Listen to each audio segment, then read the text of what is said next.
একটা ভাই আমার বলতেছিল যে ভাই আপনি তো অনেকের গল্প শেয়ার করলেন, তো আমার একটা গল্প শেয়ার করেন আমার ভালোবাসা মানুষটাকে নিয়ে। ভাই আমার বলতেছিল ভাই আমি যে মানুষটাকে ভালোবাসি ভাই বিশ্বাস করেন আমি বলে শেষ করতে পারবো না যে ওই মানুষটা আমার জন্য কি করছে জীবনে, এত স্যাক্রিফাইস এত কিছু। আসলে আমি নিজে অনেক সময় অবাক হয়ে যাই যে এই কি আসলে কেউ আমার ভালোবাসে নাকি এর থেকে অনেক বেশি কিছু। শুধু ভালোবাসার জন্য মানুষ এত কিছু কিভাবে করতে পারে? আমি কখনো তো ভাই এই জিনিসগুলোর জন্য করতে পারলাম না। দিনের পর দিন ঠিক আছে আমার জন্য ফ্যামিলির কাছে অত্যাচার সহ্য করছে, বাট বিশ্বাস করেন ভাই আমি যদি কখনো জিজ্ঞাসা করছি যে কি তোমার কিছু বলতে বাসা থেকে, সবসময় একটা কথাই বলতো যে না আমারে কিছু বলে নাই। আমারে কি বলবে? তুমি বলো দেয় কি বলবো মানে। হ্যাঁ, কিন্তু ভাই আমি যখন খোঁজ খবর নিতাম তখন শুনতাম যে প্রায় ওর গায়ে হাত তুলতো ওর ফ্যামিলির লোকের, কিন্তু কখনো আমি শুনি নাই যে আমার একটাবার বললো যে তোমার জন্য আমার যে এই যে এত কিছু আমার মা বাবা আমার গার উপর হাত ওঠায়, কখনো শুনি নাই ভাই, কখনো বলেও না একটা না। কত সুন্দর সুন্দর ছেলে পেলে, আমার থেকে সুন্দর সুন্দর চেহারা ছেলে পেলে তার পিছে টাঙ্কি মারে লাইন মারে, কখনো দেখিও নাই সে তাদের সাথে একবার কথাও বলছে। অনেক বড় একটা কপাল ছিল যার কারণে এরকম একটা মানুষ পাই, যার কাছে পুরো দুনিয়াটাই এখনো আমি। বিশ্বাস করতে পারবেন না আমাদের সম্পর্ক 6 বছরের। আর আরেকটা খুশির কথা শোনাই, সেটা হচ্ছে ও এখন আমার বউ। আর এইটার পিছনে সম্পূর্ণ যা যা কিছু ছিল সবকিছুই ও করছে। আমি যখন ওদের ফ্যামিলিতে ঠিক আছে জানাই যে আমি বিয়ে করতে চাই, তখন আমার চাকরি ছিল না, তখন ওর মা বাবা ডিরেক্ট বলে যে না বিয়ে দিতে পারবো না। তখন ও সবার সামনে একটা কথা বলছিল আমার এখনো পরিপূর্ণভাবে মনে আছে, আমি ওর সাথে চলে যাবো, ও আমাকে যদি রাস্তায় নিয়ে রাখে তাতেও আমি থাকবো, তোমাদের যদি ভালো লাগে তোমরা আমাকে দিতে পারো, আর যদি না দাও আমি নিজে চলে যাবো, আমাকে আটকাতে পারবো না। তো তখন কথাটা শুই না মানে এতটা ভালো লাগছিল আমার, আমি আসলে বলে বোঝাতে পারবো না যে এত ভালোবাসতে পারে কেউ। তখন ওর ফ্যামিলি ওর গার উপর হাত উঠায়, হাত উঠানোর পরে আমি ওনাদের অনেক রিকোয়েস্ট করি, তারপর ওটা শুনে নাই। ও তখন আমার হাতটা ধরে সবার সামনে বলতেছে চল। সবাই বলছে না যে তুমি কিছু করতে পারবা না, আমি সবার একদিন দেখাই দেবো যে তুমি কিছু করতে পারবা, তুমিই পারবা, তোমার দ্বারা সবকিছুই সম্ভব, আমি সেটা প্রমাণ করাই দেবো।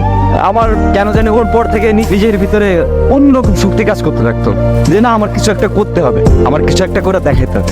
আমার ফ্যামিলি অবশ্য আমাদের দুজনকে মেনে নিছিল, অনেক ভালোবাসে আমাদের দুজনকেই, তো আমরা ভালোভাবে চলতেছে সবকিছু। আমার ওই যে জেদটা যে আমার বউ বলছিল যে না তোমার কিছু একটা করে দেখাতে হবে আর তুমি পারবা, সেই জেদে আজকে আমি অনেক ভালো কিছু হয়ে গেছি জীবনে। একটা জিনিস কি জানেন, খুশি থাকার জন্য টাকা পয়সার দরকার হয় না। টাকা পয়সা আজ আছে কাল নেই, টাকা পয়সা আজকে নাই তো কাল আসবে, আসবে কিন্তু এমন একটা মানুষ দরকার, এমন একটা ভালোবাসার মানুষ দরকার যে মানুষটা আপনার শেষটা অব্দি আপনার পাশে থাকবে, আপনার কাছে থাকবে, আপনাকে ভালোবাসে আপনার হাতটা শক্ত করে জড়াতে থাকবে। মানে যেমনই পরিস্থিতি হোক যেমন অবস্থা হোক সে মানুষটা সবসময় আপনাকে বলবে যে আরে আসি তো, তুমি টেনশন করতেছো কেন, আমি আসি না, তুমি ভয় পাও কেন, আমি কি চলে যাইতেছি, তুমি এত কিছু করতেছো তো শুধু আমার জন্য, তাহলে আমি যদি এতটুকু এই সামান্যতেই যদি থাকতে পারি তোমার কাছে, তাহলে তুমি কেন থাকতে পারবে না, তাই না? তো থাকো তুমি আমার সাথে, এতেই হবে আমার, আর কিছু লাগবে না। জীবনটা ছোট, আর এই ছোট জীবনে ভালোবাসার মানুষটাকে পেয়ে গেলে যে আনন্দটা অনুভব হয় তা হয়তো বলে বোঝানোর না, আর বলে বোঝানো সম্ভব না। তবে শুধু এটাই বলবো যে ভালোবাসার মানুষকে পাওয়া কিন্তু আসলে একটা ভাগ্যের বিষয়। কিছু মেয়ের বিয়ের আগের দিন গভীর রাতে লেখা চিঠিটা হয়তো এমন হবে, আমার তোমার সাথে বিয়ে হবার কথা ছিল কিন্তু হবে না, হবে অন্য কারো সাথে যাকে আমি চিনিও না। আমার অনিচ্ছা থাকা সত্ত্বেও সে আমাকে ছুঁবে, আমি চাইলেও কিছু করতে পারবো না। আমার অনেক ঘৃণা লাগবে, কারণ আমাকে যে অন্য কারো শোয়ার কথা ছিল না, আমাকে যে তোমার শোয়ার কথা ছিল। যখন তাকিয়ে দেখব তোমার শোয়ার জায়গায় অন্য কেউ আমাকে তখন আমি জোরে জোরে কান্না করতে থাকবো। আর আমার কান্না দেখে ওই মানুষটা হয়তো ভাববে আমি সুখে কান্না করতেছি, কিন্তু সে কখনোই বুঝবে না আমার বুকের বাপাসে যে একটা মানুষের জন্য ব্যথা জমে আছে। এভাবে প্রত্যেকটা রাত আমার কাছে ধর্ষণের মতো কাটবে, কিন্তু আমি চাইলেও কিছু করতে পারবো না। আমি যে একটা কাগজে স্বাক্ষর করে নিজের জীবন অন্যের হাতে তুলে দিয়েছি, প্রতিদিন তার পরিবারের মন জোগাড় করে চলতে হবে।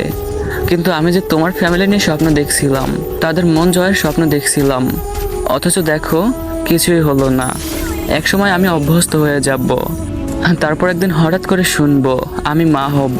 এটা তো একটা নারীর জীবনের সব থেকে সুখের দিন, কিন্তু আসলে ওই দিন আমি সুখী হব না, চিৎকার করে কান্না করতে ইচ্ছে হবে, কারণ বাচ্চাটা যে আমার ভালোবাসার চিহ্ন না, তাও তাকে দুনিয়ায় আনতে হবে, কারণ ওর তো কোনো দোষ নেই। ও ভূমিষ্ঠ হবার পর ওর মুখের দিকে তাকিয়ে সবকিছু মেনে নিতে হবে। একসময় ওকে বড় করা, স্কুলে নিয়ে যাওয়া, ওকে মানুষের মতো মানুষ বানাতে গিয়ে কখন যে 50 পেরিয়ে চুল পাকতে শুরু হবে বুঝতেই পারবো না। এর মাঝখানে হয়তো তোমাকেও মনে পড়বে, লুকিয়ে লুকিয়ে কান্না করব, তারপর দীর্ঘশ্বাস ফেলে আবারও ব্যস্ত হয়ে যাব। এভাবেই সময় কেটে যাবে। তারপর হয়তো কোনো এক রাতেই ঘুমের মধ্যে হারিয়ে যাব। হয়তো তুমি সেই দিন জানবেও না, হয়তো আমার কথা